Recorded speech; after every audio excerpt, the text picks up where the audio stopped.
নবীজির মা আমেনা বলেন, আমার সন্তান যে আমার গর্ভে, অন্যান্য মায়েদের গর্ভে সন্তান থাকলে অনুভূতি হয়, আমার গর্ভে যে কোনো সন্তান আছে আমার মধ্যে কোনো অনুভূতি তৈরি হয়নি। আচ্ছা, এটা কি দুনিয়ার কোনো মানুষের দ্বারা সম্ভব? দ্বিতীয় নম্বর, নবীজির মা আমেনা বলেন, মুহাম্মদ সাল্লাল্লাহু আলাইহি ওয়াসাল্লাম পড়েন, সাল্লাল্লাহু আলাইহি ওয়াসাল্লাম যখন জন্মগ্রহণ করেছেন, জন্মগ্রহণের সময় একজন মায়ের যেই পরিমাণ কষ্ট হয়, নবীজির মা আমেনা বলেন আমার মধ্যে এমন কোনো কষ্টই অনুভূতি হয়নি।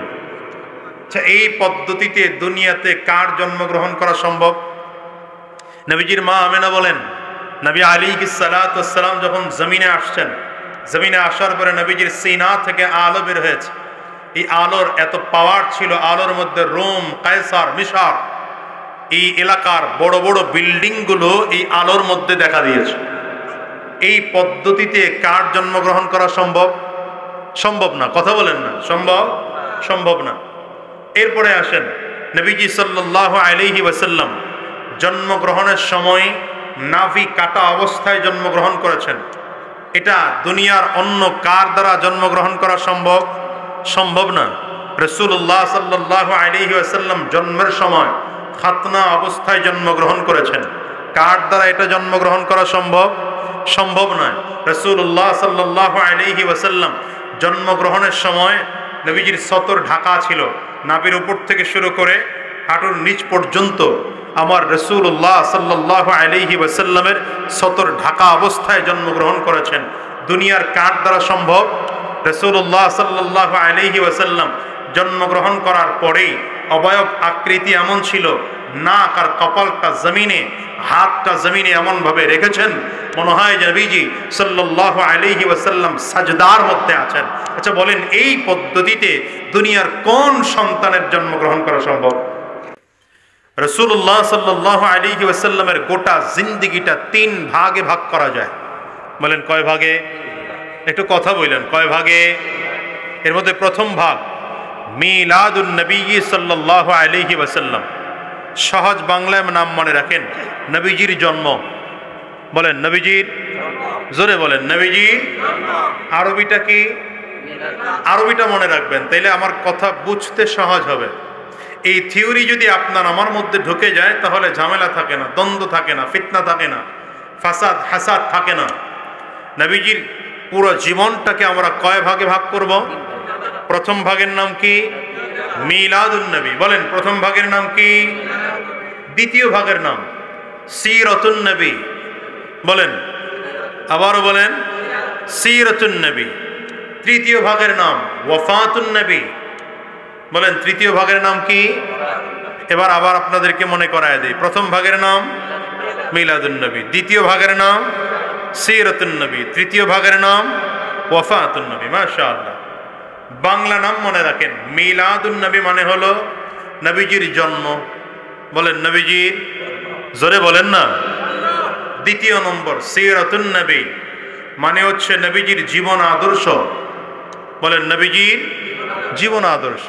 তৃতীয় ভাগ ওয়াফাতুন নবী, নবীজির ইন্তেকাল। বলেন নবীজির ইন্তেকাল। এবার আরেকটু সহজে বুঝাই, 3টা জিনিস ক্লিয়ার হলে মিলাদুন নবী, নবীজির জন্ম। বলেন তো নবীজির জন্ম কয় দিনের ব্যাপার? কয় দিনের? এই যে মাশাআল্লাহ সচেতন। কয় দিনের? না 1 বছরের, 10 বছরের, 20 বছরের? মিলাদুন নবী কয় দিনের? 1 দিন। ওয়াফাতুন নবী, নবীজির ইন্তেকাল, এটাও কয় দিনের ঘটনা? 1 দিনে।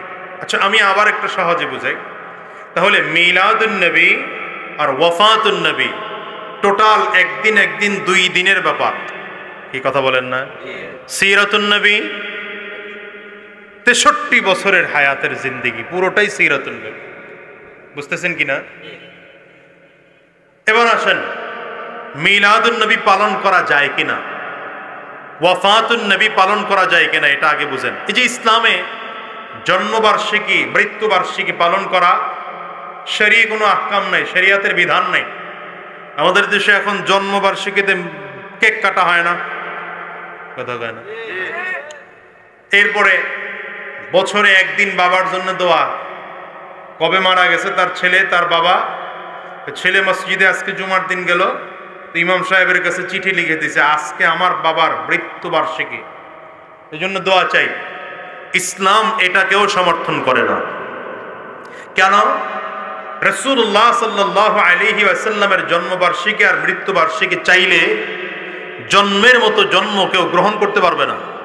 আচ্ছা বলেন তো, আমার নবী যেই পদ্ধতিতে জন্মগ্রহণ করেছেন, গোটা দুনিয়ার মানুষ চাইলেও এই পদ্ধতিতে জন্মগ্রহণ করা সম্ভব?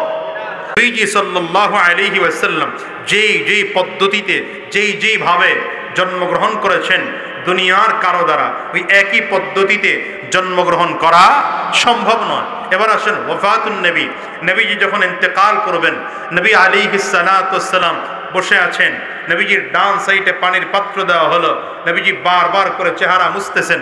শুধু তাই না, আজরাইল আলাইহিস সালাতু ওয়াস সালাম এসে নবীজির কাছে অনুমতি চাইতেছেন। জিবরিল আমিন 3 দিন ধরে আমার নবীর কাছে বসা। আচ্ছা বলেন, আপনার আমার মধ্যে এখানে এমন কে আছেন যার ইন্তেকালের 3 দিন আগ থেকে জিবরিল আমার আপনার সামনে বসে থাকবেন? শুধু তাই না, আজরাইল আলাইহিস সালাতু ওয়াস সালাম নবীজির সামনে বসে বললেন, পয়গম্বর, আল্লাহ তাআলা আপনার সাক্ষাতের অপেক্ষায় আছে, তবে আল্লাহ বলেছেন যদি আপনি চান তো আপনার জান কবজ করা হবে, আর আপনি যদি না চান তো আপনাকে জমিনে রেখে দেওয়া হবে। রাসূলুল্লাহ সাল্লাল্লাহু আলাইহি ওয়াসাল্লামের কাছে আজরাইল অনুমতি চেয়েছেন জান কবজ করার জন্য। আপনার আমার কার কাছে অনুমতি চাবেন? কথা বলেন না। শুধু তাই না, রাসূলুল্লাহ সাল্লাল্লাহু আলাইহি ওয়াসাল্লাম এই আজরাইল আলাইহিস সালাতু ওয়াস সালাম ওয়াফাত দেওয়ার পরে নবীজি হাত উঁচু করেছেন আর আল্লাহর দিকে তাকায়া, আসমানের দিকে তাকিয়ে নবী বলেন, আল্লাহুম্মার রফিকাল আ'লা, আল্লাহুম্মার রফিকাল আ'লা, আল্লাহুম্মার রফিকাল আ'লা। 3 বার বলে রাসূলুল্লাহ সাল্লাল্লাহু আলাইহি ওয়াসাল্লামের হাত জমিনের মধ্যে পড়ে যায়, নবীজি জমিন থেকে বিদায় হয়ে যান, ইন্তেকাল করেন। বলেন এই পদ্ধতিতে দুনিয়ায় কারো দ্বারা ইন্তেকাল করা সম্ভব? এই জন্য ইসলামের থিওরি, আহলুস সুন্নাত ওয়াল জামাতের আকীদা হচ্ছে, কথা হচ্ছে মিলাদুন নবী আর ওয়াফাতুন নবী জানার বিষয় কিন্তু মানার বিষয় না। জানার বিষয় কিন্তু মানার, বুঝে না কথা, জানার বিষয় কিন্তু মানার বিষয় না, মানা যায়ও না। কিন্তু রাসূলুল্লাহ সাল্লাল্লাহু আলাইহি ওয়াসাল্লাম খাওয়া দাওয়া করেছেন কিভাবে, চাইলে একজন মানুষ পালন করতে পারে না? পারে না? এটা তো সিরাতুন নবী। নবীজি সাল্লাল্লাহু আলাইহি ওয়াসাল্লাম ইস্তেনজায় কিভাবে গিয়েছেন, এই পদ্ধতিতে আমি আপনি চাইলে ইস্তেনজায় যেতে পারবো কি পারবো না? এটাই তো সিরাতুন নবী। রাসূলুল্লাহ সাল্লাল্লাহু আলাইহি ওয়াসাল্লাম টুপি পড়েছেন কি পদ্ধতিতে, একজন মানুষ চাইলে নবীজির পদ্ধতিতেই টুপি পড়তে পারবে না? পারবে না? আর এটাই তো সিরাতুন নবী। নবীজি সাল্লাল্লাহু আলাইহি ওয়াসাল্লামের শরীরের পোশাক যেমন ছিল, আপনার আমার শরীরের পোশাকটা তেমন চাইলে পরা সম্ভব না? সম্ভব না। এটাই তো সিরাতুন নবী। রাসূলুল্লাহ সাল্লাল্লাহু আলাইহি ওয়াসাল্লাম হাতের নখগুলো কিভাবে কাটতেন, পায়ের নখগুলো কিভাবে কাটতেন, মাথার চুল কিভাবে কাটতেন, নবীজি সাল্লাল্লাহু আলাইহি ওয়াসাল্লামের সেই পদ্ধতি অনুযায়ী পায়ের নখ, হাতের নখ, মাথার চুলগুলো এখনো কাটা সম্ভব না? সম্ভব না। আরে এটাই তো সিরাতুন নবী। এই জন্য বলি রাসূলুল্লাহ সাল্লাল্লাহু আলাইহি ওয়াসাল্লামের জন্ম থেকে আরম্ভ করে ইন্তেকাল পর্যন্ত গোটা জিন্দেগিটা নবীজির সিরাতুন নবী। এই জন্য মিলাদুন নবী, ওয়াফাতুন নবী জানার বিষয়, তবে মানার বিষয় নয়। মানা যায়ও না, কিন্তু সিরাতুন নবী জানারও বিষয়, মানারও বিষয়। শুধু মানার বিষয় নয়, মানুষ জান্নাতে যাবে না জাহান্নামে যাবে, এটা নির্ভর করে নবীজির সিরত মানার উপরে। যদি আমার নবীর সিরত কেউ মেনেছে তো সে জান্নাতি, যে সিরত মানে নাই তো সে জাহান্নামী। গোটা হাদিসগুলো আমার নবীর সিরত, গোটা সুন্নাহগুলো আমার নবীর সিরত, গোটা কোরআনটা আমার নবীর সিরত।